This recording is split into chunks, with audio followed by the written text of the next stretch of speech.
Shalom, this is Daniel from Netivyah, coming at you from Jerusalem, Israel, as always. And I'd like to start with the sad report that our co-founder and the dear wife of Joseph Shulam, Marsha, has passed away after decades of arthritis and diabetes and many years of additional decline. She just passed away day before yesterday, and consequently it's a bit of a hectic week, and this video might be a little bit shorter than usual.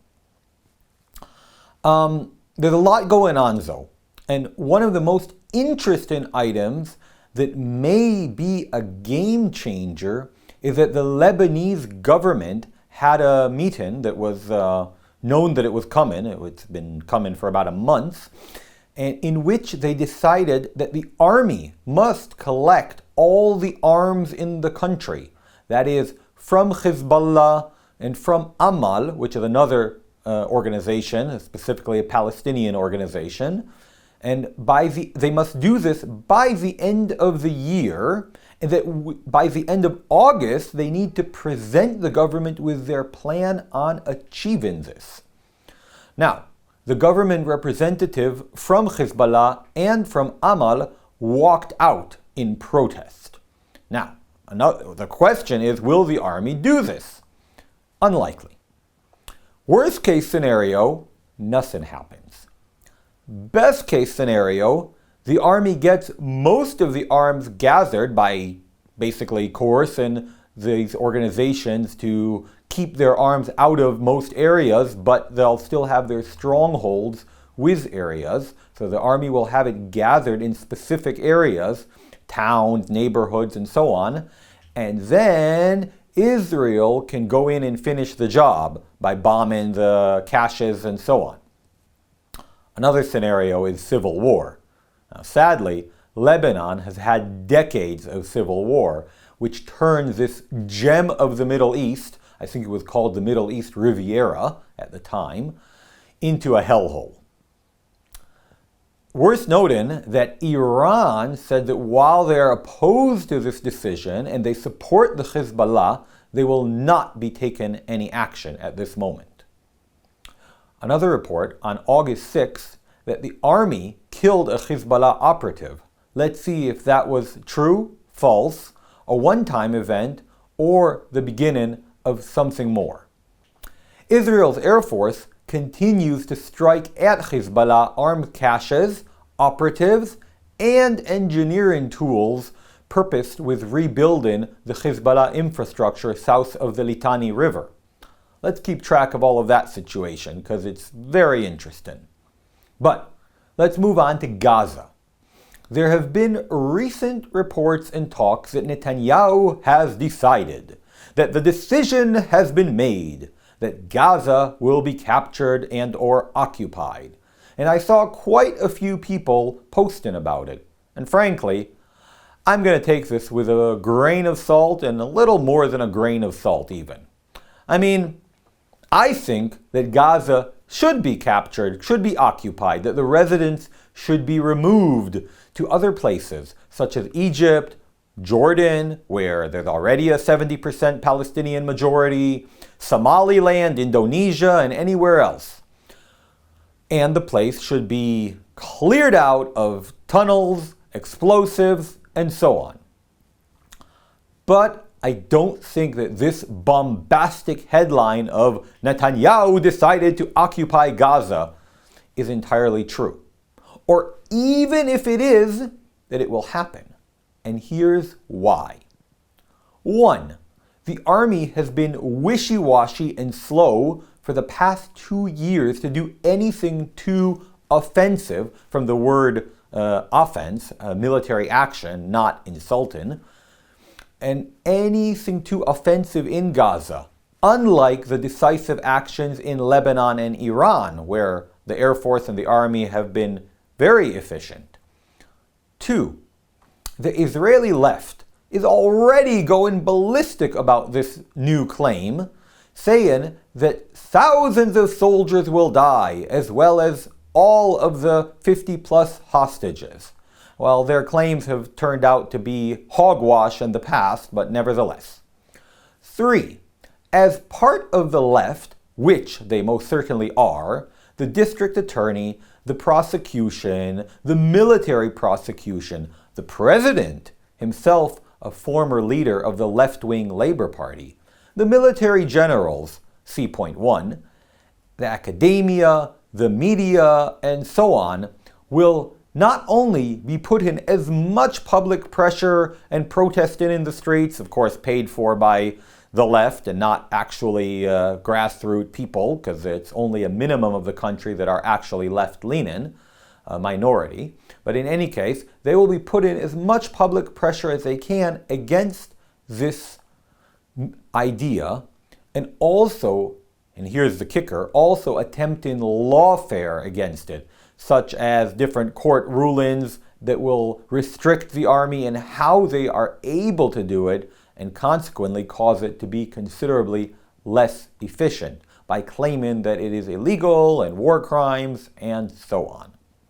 4. Continuing with our most loved and favored left, the Israeli left, as well as the international left, such as the UN, the European Union, and the Democrats in the United States, and so on, will do its best to put pressure on Israel, such as stopping trade deals, actions in the International Criminal Court, actions in the International Court of Justice, sanctions, boycotts, arms embargoes, possible arrests, maybe diplomatic gestures towards the Palestinian Authority to try to stop such a turn of events. 5. Unfortunately, Netanyahu has a track record of doing nothing. Now, sometimes keeping the status quo is itself a victory, but often action should and needs to be taken. For example, Netanyahu did nothing regarding the left's control over the courts and legal bureaucracies for over a decade. And when 3 years ago an attempt started, they stalled very quickly due to the opposition to it, which showed how much the judicial reform was needed. Now, some might say that like President Donald Trump's first term, he didn't know how the game was played, and he didn't know what needed to be done and how he was opposed. And now, in his second term, we see Donald Trump doing much, much more and succeeding much, much more. But Netanyahu was prime minister since 1996 and has been continuously prime minister for nearly all of the last 15 years. So in his case, I'm not really sure you can teach an old dog new tricks. 6. In Israel, there is a phrase which in Hebrew goes as following: Tachziku oti, hold me back, which refers to people asking someone else to hold them back from doing something they may regret or shouldn't do or whatever. And it is often used mockingly to indicate that someone is making false threats but has no intention of going forward with the threats. And this has been the track record for most Israeli politicians, and for that matter, for pretty much all the players in the Middle East for decades.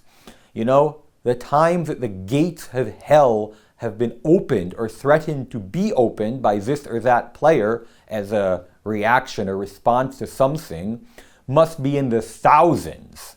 So many times that the demons of hell have gone on vacation and their frequent miles are really racking up. But anyways, I expect that this is also a hold me back type of threat.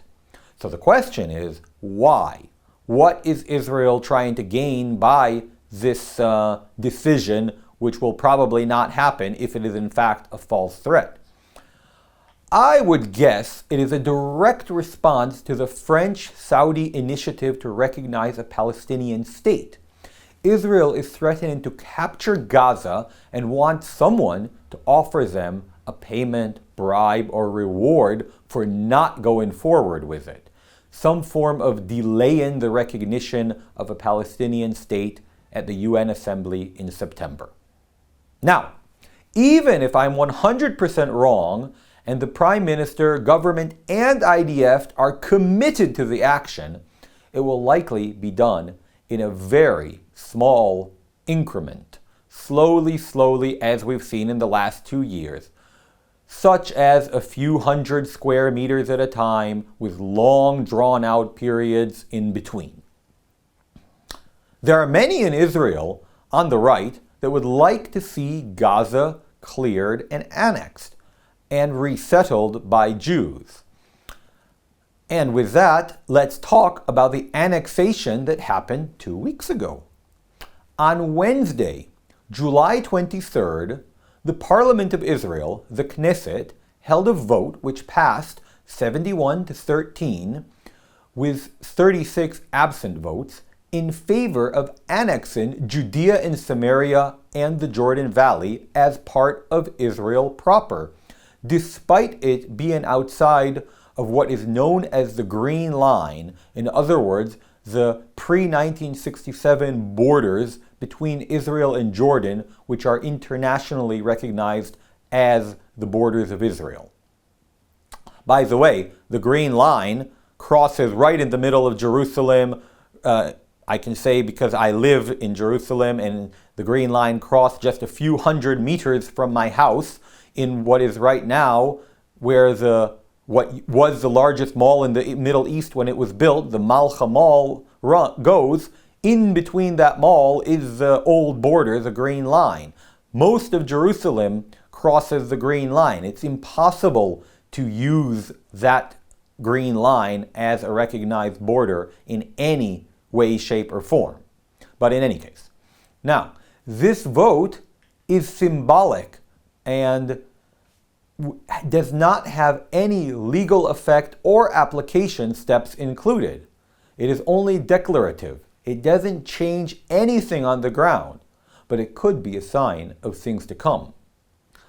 It advances momentum and initiatives for building settlements, for legal and practical annexation of the land, which itself would make implementing the two-state solution more challenging. The two-state solution, of course, the ludicrous concept that there be a Palestinian state next to an Israeli state. Considering there already is one and it's called Jordan, it is completely unnecessary. And I'm not even going into the roots of the so-called Palestinian people who only started calling themselves that in the 60s and are actually Bedouin tribes from Egypt and Saudi Arabia and have nothing to do with Palestine and nothing to do with this land. But anyways, moving on. It would create a challenge for implementing that, as the more towns and settlements would spring up, and it would be harder for territorial continuity to exist, which is required for a state to exist, which also makes the recognition of a Palestinian state illegal based on international law, because their current territory does not meet the prerequisites for a state based on international law. But anyways, we've spoken about that in the past regarding the area between Jerusalem and Ma'ale Adumim, that there is a conflict on who builds what there in order to increase the territorial continuity east of Jerusalem.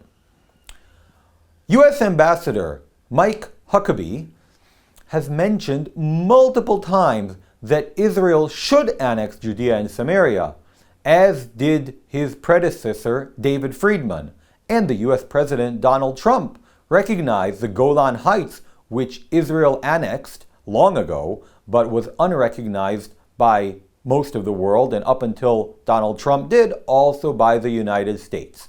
In any case, most of the world does not recognize the Golan Heights as part of Israel proper. Opponents of Israel, such as the aforementioned UN and EU and many of the Arabs, condemn this move for the expected reason of not having it line up with the two-state solution. We will have to see what laws and executive orders are proposed and implemented to see if this is just declarative and useless, or if it is a real action. So far, in the 2 weeks that have gone by, nothing significant has happened, and the focus of the media has shifted elsewhere. Now, as I mentioned in the start, Marsha Shulam just passed away, and consequently, Yuda, Lydia, Hannah, and I will be traveling next week to the United States. So, we might miss out on next week's videos, even though I will do my best to get them up. Please bear with me if not. And this week, in your prayers, please keep the Shulam family, especially Joe, Barry, Bess, Donna, Joey, and Noam, as they are grieving for the loss of Marsha, the pillar of their family. Shalom. God bless you all.